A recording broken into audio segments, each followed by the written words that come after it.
Everyone. Welcome to another Animation Friday, and today I thought it would be interesting to briefly talk about um, Easter eggs that are within animated films. They might also be within animated television shows, although I think those Easter eggs are probably less common. It seems like, for the most part, at least from the research that I could gather, a lot of Easter eggs are based within a lot of animated films. And I think that's due to the fact that there is sort of an extensive library to work with as far as animated films are concerned that have been around for sort of a lengthy period of time and have generated a lot of influence over the years. So I think it makes sense that those uh, animated works would be a little bit more geared towards having these kinds of Easter eggs. Now, what do I mean when I talk about Easter eggs? Because Easter eggs doesn't necessarily mean uh, the holiday of Easter, although you can interpret it that way because it kind of is interesting in how Easter eggs work. So basically, Easter eggs, at least within animated films, uh, and largely, are things that are sort of referenced into the animated film. And they're usually displayed sort of in the background. So you kind of don't really see it. You kind of have to peek around a little bit and then you'll maybe see a reference to something. For example, in Horton Hears a Who, uh, that animated film has a reference to green eggs and ham. Because it'll show green eggs and ham, excuse me, within the film, which is another Dr. Seuss work. The ironic thing is that work wasn't adapted in any way, shape, or form, at least yet, but it's still a reference to Dr. Seuss, who was also responsible for uh, Horton Hears a Who, which was made into a film. So again, these Easter eggs get kind of complicated and a little bizarre and interesting. There's one within the animated film Flushed Away where they're literally referencing Han Solo from Star Wars, and uh, he doesn't look like Han Solo from he looks like Han Solo from Star Wars, but in sort of rat/mouse form. uh, so it is kind of bizarre in that way that there would just be these sorts of random references in there. But uh, the thing is that a lot of these references are sort of designed to um, kind of ultimately praise the uh, brands, so to speak. Like, for example, Disney has a lot of Easter eggs. For example, you have Belle, who is in Hunchback of Notre Dame. She's actually in it. Um, you have Mickey and Goofy that are at one point in The Little Mermaid. Like, if you pause that one scene where Triton comes in um, with his dolphin uh, sled thing.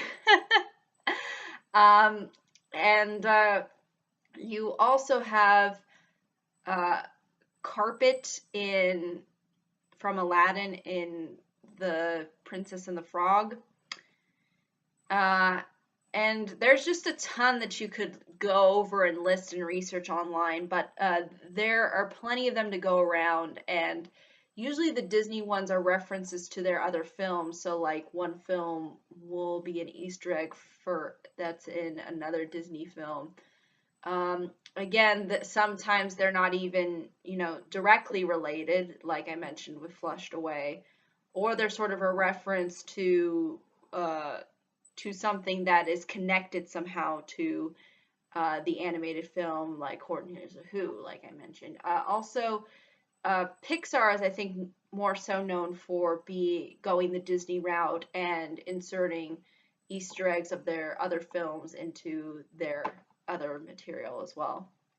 Um, and the interesting thing about these Easter eggs is that sometimes they spawn a little bit of uh, a little bit of conspiracy, I would say, only because Some people like to say that it's sort of a reference to something, like because this thing is sort of in the background, hidden somewhere. It's like a hidden symbol, and it has something to do with like the Illuminati, or something crazy, and and granted, I don't know how that is really possible, but people can draw whatever conclusions they want to draw from artwork. But sometimes you'll get those kinds of things where uh, people will automatically look at it and see some kind of uh, interpretation and think that that interpretation means this, or oh, because there is this shape, that means that you know, Disney is the devil or something. Just something crazy like that. So these Easter eggs have spawned, I guess, a little bit of controversy over the years. Um, Sometimes some may be deemed to be like inappropriate. Sometimes unintentionally inappropriate. Maybe sometimes intentionally inappropriate. You never know.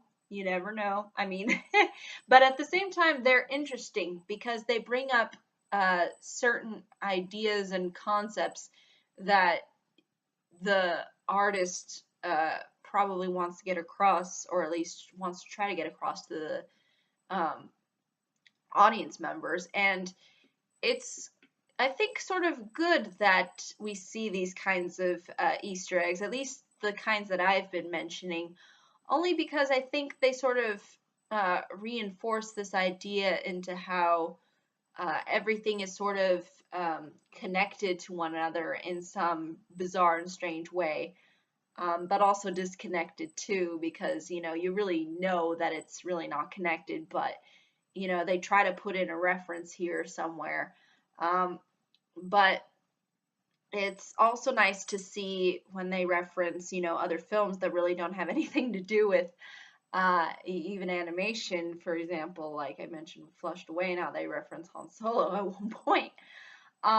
So again, I think it's a lot of the Easter eggs, I think, have to do with the fact that, these animators really enjoy their craft, and they really put in a lot of effort into trying to um, at least showcase things that were kind of part of um, animation and filmmaking in general, and sort of make them part of the movie.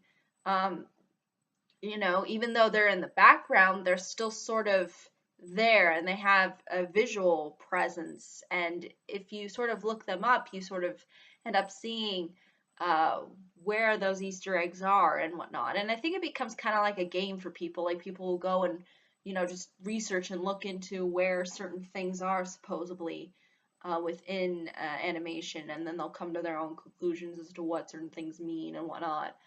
Um, but I think they do offer something that is, again, really unique and interesting, and it's sort of nice that they exist. I think it's a good thing overall, um, because I think it allows people to think and makes you look at it in a completely different way than when you initially thought, and you sort of kind of laugh a little at the reference, or you sort of kind of get the reference.